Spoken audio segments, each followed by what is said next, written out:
Good morning વિદ્યાર્થી મિત્રો. ધોરણ 8 પાઠ એ અને પાઠ 7 આબોહવાકીય ફેરફાર. વિદ્યાર્થી મિત્રો, એક સૂચના આપું છું કે પાર્ટ સી, હમણાં હું તમને પાર્ટ એ ભણાવું છું પણ પાર્ટ સીમાં તમને એવું કહ્યું છે કે આપણે પેપરનું સોલ્યુશન કરી લીધું, પણ એ પેપરનું સોલ્યુશન હું તમને નેક્સ્ટ ટાઈમ આપીશ. પાર્ટ સીમાં તમને પેપરનું સોલ્યુશન મેં કરાવ્યું નથી, બરાબર. પાર્ટ સીમાં બોલાયું છે કે પેપરનું સોલ્યુશન કરી લીધું પણ આપણે કર્યું નથી, એ આપણે નેક્સ્ટ ટાઈમ કરીશું. હવે હું તમને ભણાવું છું પાર્ટ 7 આબોહવાકીય ફેરફાર. ચાલો વિદ્યાર્થી મિત્રો, હવે આપણે જે બાકી છે ટૉપિક ભણીશું. જુઓ વિદ્યાર્થી મિત્રો, પર્યાવરણને બચાવવા વૈશ્વિક નીતિ. પર્યાવરણ એટલે શું? મૃદાવરણ, વાતાવરણ અને જલાવરણનું બનેલું એક સંયુક્ત આવરણ એટલે પર્યાવરણ. અને આપણને ખબર છે કે સમગ્ર સજીવ સૃષ્ટિ, માનવ સૃષ્ટિ, પ્રાણી સૃષ્ટિ અને વનસ્પતિ સૃષ્ટિ, આપણે બધા કોના ઉપર આધાર રાખીએ છીએ? પર્યાવરણ ઉપર આધાર રાખીએ છીએ. તો પર્યાવરણને બચાવવાની આખા વિશ્વમાં કઈ નીતિ અપનાવવામાં આવી છે? માનવ પોતાની પ્રવૃત્તિઓથી પર્યાવરણનો વિનાશ કરી રહ્યો છે એવું વિશ્વને સમજાતા ઈસવીસન 1972માં સ્વીડનના પાટનગર સ્ટોકહોમ ખાતે પર્યાવરણ બચાવવા બેઠક મળી, બરાબર છે. તો એવું સતત લાગી રહ્યું છે કે પર્યાવરણનો સતત વિનાશ થઈ રહ્યો છે. અને વિદ્યાર્થી મિત્રો, તમે પણ જોઈ રહ્યા છે કે ચારેય આવરણનો સતત વિનાશ થઈ રહ્યો છે. અને આવું વિશ્વને સમજાયું. આથી ઈસવીસન 1972માં સ્વીડનના પાટનગર સ્ટોકહોમ ખાતે પર્યાવરણ બચાવવા બેઠક મળી. પર્યાવરણ બચાવવા માટેની બેઠક ક્યાં મળી? તો 1972માં સ્વીડનના પાટનગર સ્ટોકહોમ ખાતે પર્યાવરણને બચાવવા માટેની બેઠક મળી. ત્યાર પછી બ્રાઝિલના રિઓ ડી જાનેરો ખાતે, કયા સ્થળે? તો બ્રાઝિલના રિઓ ડી જાનેરો ખાતે પૃથ્વી સંમેલન મળ્યું. પૃથ્વી સંમેલન ક્યાં મળ્યું? પૃથ્વી સંમેલન બ્રાઝિલના રિઓ ડી જાનેરો ખાતે મળ્યું હતું. ગ્લોબલ વોર્મિંગ સંદર્ભે વિશ્વ સ્તરે ડિસેમ્બર 2009માં ડેનમાર્કની રાજધાની કઈ છે? કોપનહેગનમાં એવું નક્કી કરવામાં આવ્યું હતું કે વિકસિત રાષ્ટ્રો એટલે જેનો વિકાસ થઈ ગયો છે એવા રાષ્ટ્રો, વિકસિત રાષ્ટ્રો કાર્બન કટ એટલે કે ગ્રીન હાઉસને અસર કરતા વાયુ ઉત્સર્જન ઘટાડવાની નીતિ. આપણે ટોપિક ભણ્યા પણ છે, બરાબર છે, કે કયા સાધનોથી ઉત્સર્જનની પ્રક્રિયા વધે છે. તો ઉત્સર્જન ઘટાડવાની નીતિ સ્વીકારતા નથી. અને વિકાસશીલ રાષ્ટ્રો ગ્રીન હાઉસને અસર કરતા વાયુ ઉત્સર્જન ઘટાડવા માટે શું કરી રહ્યા છે? દબાણ કરી રહ્યા છે. દેશોનો વિકાસ થઈ રહ્યો છે એને શું કહેવાય? વિકાસશીલ દેશો. તો આપણે એના માટે, આપણો ભારત દેશ પણ વિકાસશીલ છે, આપણે એના માટે દબાણ કરી રહ્યા છીએ. વિકાસશીલ દેશોના વિકાસ માટે $100 અબજ સહાય આપવી એવું નક્કી કરવામાં આવ્યું હતું. અને આ બેઠકમાં 45 દેશોના 59 જેટલા સંશોધન પેપર્સ દ્વારા વિશ્વના નેતાઓને બદલાતી આબોહવા માટે ગંભીરપણે વિચાર કરવામાં આવ્યા.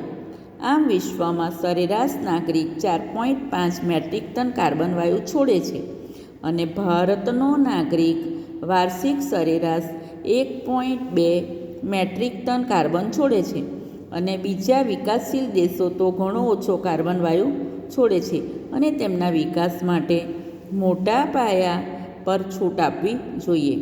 અમેરિકા જેવા દેશ પર નિયંત્રણ લાવવું જોઈએ, કારણ કે તેમનો પ્રત્યેક નાગરિક શું કરે છે તો 20.6 મેટ્રિક ટન કાર્બન વાયુ ઉત્સર્જન કરે છે, કારણ કે એ બધા સાધનો વધારે વાપરે છે. હવે વિદ્યાર્થી મિત્રો, આપણે સ્વાધ્યાયના પ્રશ્નોની ચર્ચા કરીશું. સ્વાધ્યાયમાં જુઓ પ્રશ્ન નંબર 1. નીચે આપેલા પ્રશ્નોના ઉત્તર આપો. નીચે આપેલા પ્રશ્નોના ઉત્તર આપો.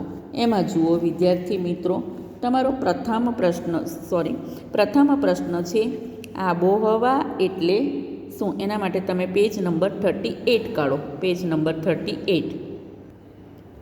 જુઓ વિદ્યાર્થી મિત્રો, આબોહવા ક્લાઇમેટ એટલે શું? વિદ્યાર્થી મિત્રો, તમારે CW નોટમાં સ્વાધ્યાય લખવાનું છે. કોઈપણ પ્રદેશના 35થી વધારે વર્ષોના સરેરાશ તાપમાન, ભેજ અને વરસાદની સરેરાશ સ્થિતિ એટલે આબોહવા. કોઈપણ પ્રદેશના 35થી વધારે વર્ષોના સરેરાશ તાપમાન, ભેજ અને વરસાદની સ્થિતિ એટલે આબોહવા. પૃથ્વીની સપાટી પર અનુભવાતી ગરમીને શું કહેવાય? તાપમાન. અને ચોમાસામાં શું હોય છે? ભેજ હોય છે. ચાલો વિદ્યાર્થી મિત્રો, હવે આપણે બીજો પ્રશ્ન જોઈશું સ્વાધ્યાયનો. પ્રશ્ન 1નો બીજો પ્રશ્ન છે ગ્રીન હાઉસ ઇફેક્ટ એટલે શું? ગ્રીન હાઉસ ઇફેક્ટ એટલે શું? એ પણ તમને પેજ નંબર 38 ઉપર એનો આન્સર છે.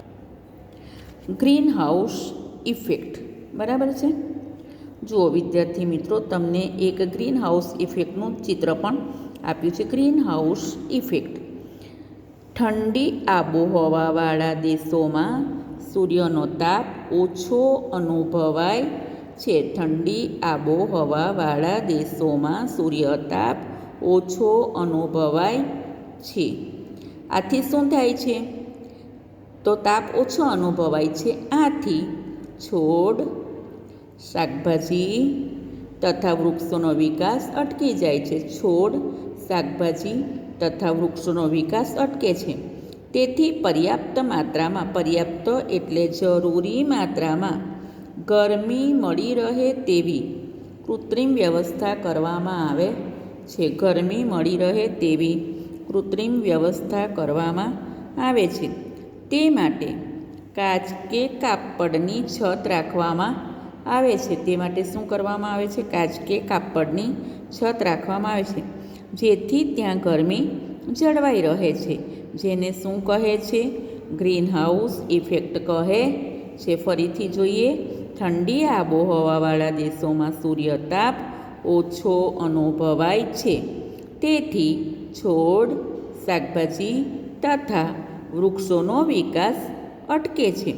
તેથી પર્યાપ્ત માત્રામાં ગરમી મળી રહે તેવી કૃત્રિમ વ્યવસ્થા કરવામાં આવે છે. તે માટે કાચ કે કાપડની છત રાખવામાં આવે છે, જેથી અહીં ગરમી જળવાઈ રહે છે, જેને ગ્રીન હાઉસ ઇફેક્ટ કહે છે. હવે આપણે નેક્સ્ટ પ્રશ્ન જોઈએ. જુઓ વિદ્યાર્થી મિત્રો, તમારો ત્રીજો પ્રશ્ન છે ગ્લોબલ વોર્મિંગ એટલે શું? કયો પ્રશ્ન છે? ગ્લોબલ વોર્મિંગ એટલે શું? એના માટે પેજ નંબર કાઢો 39. ગ્લોબલ વોર્મિંગ વૈશ્વિક તાપ વૃદ્ધિ. ગ્લોબલ વોર્મિંગ એટલે શું? વૈશ્વિક તાપ વૃદ્ધિ. અહીં તમને એનું એક ચિત્ર પણ આપ્યું છે, ગ્લોબલ વોર્મિંગ. ચાલો એનો આન્સર આપણે કરીશું. બરાબર. ગ્લોબલ વોર્મિંગ એટલે પૃથ્વીના વાતાવરણને ગરમ કરનારી ગ્રીનહાઉસ ઇફેક્ટ.